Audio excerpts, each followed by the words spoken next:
and we get under our desks, as if this is going to stop an atomic bomb from hurting you.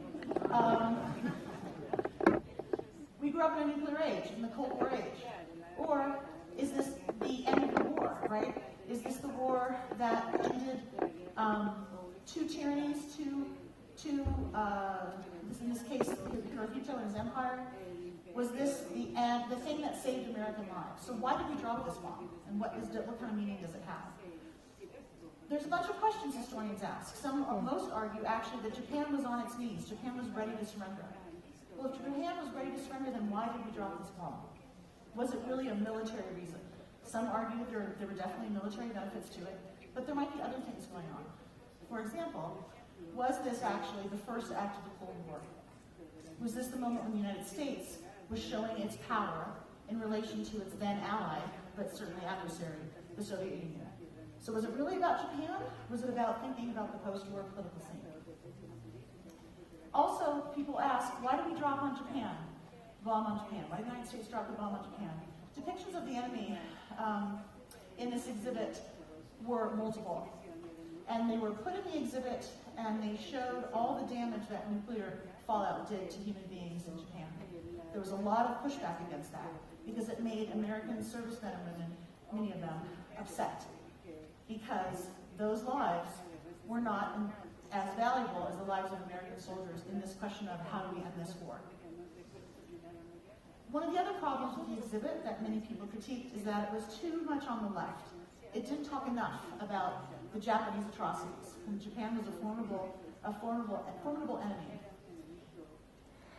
What were the motives? So we got to get behind this idea of why are we dropping the bomb on Japan? Well, we're doing it in part because the United States doesn't have the technology to drop the bomb on Germany before the war in Germany ends, and Europe ends. But there is this thread through all the propaganda in World War II of deep racism around the way Japanese are depicted. That's very different from the way the Germans are depicted. So there's all sorts of questions and ambiguities and tension in the exhibit script around this Enola Gay artifact. So who do you believe? So this is the question of authority. When you're asking, whose story do I believe? Who has the authority to tell this story? Is it, in this instance, Paul Tibbets, the man who was the pilot of that plane, and his crew? They were there. They dropped the bomb. There's no one closer to the experience than them except for the people on the ground, right? Or is it the people on the ground? Whose authority? Literally known in Japanese as the hibakusha, the explosion affected people, right? Or is it historians? Historians who can look at the problem from multiple perspectives, the perspective of the pilot, the perspective of the people on the ground, the perspective of Washington, D.C., and the Truman administration's Cold War. Who gets to tell the story? And everybody started fighting about this exhibit because the veterans wanted it a certain way, very celebratory. It was a commemoration of the end of the war. It wanted to be their heroism. Questions around a fair or unfair telling of both Japanese victimization, but also being victimizers in the war.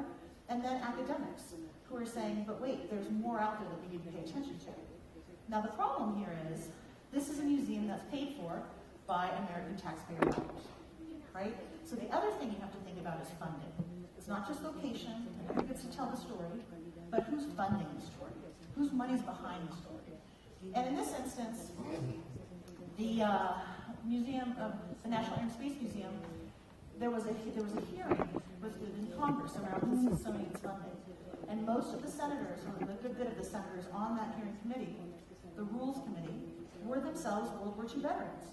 And they certainly don't want to have an exhibit that's ambiguous, that casts a light on their own service as nothing but glorious. Why is this important? It's important because if we only think of war and the victors in war as glorious, if we only think of World War II as a good war, as the best war ever, which is the mythology in the United States context, then in fact, and as we saw in the Cold War policy, we tend to go quickly to military solutions for our problems. This has become a policy. So this is the ways in which heritage ideas actually can impact policy, right? If you can't step back and have a critical perspective on your own experience, which I grant you is difficult, how can we start to have policies that are more just, that aren't about winners and losers? In the end, the exhibit was scrapped, was canceled, because it was so politicized we were unable to tell a story about this object. And the curator of the museum said, here was the fundamental issue.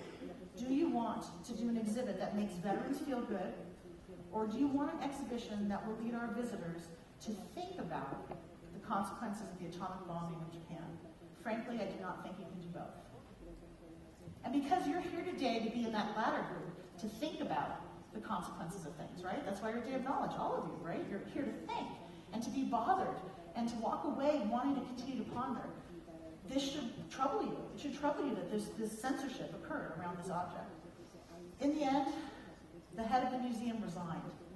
And notably, he was a physicist, an astrophysicist, and he was an academic. He was their first academic, their first non-military man to be in charge. And he resigned because of the pressure. And he said it's very difficult in a democracy to come to terms with history. Our role in this post-Cold world is not at all clear, and I think unless we understand our past properly, and that history is different from mythology, we are going into a future with an enormous handicap.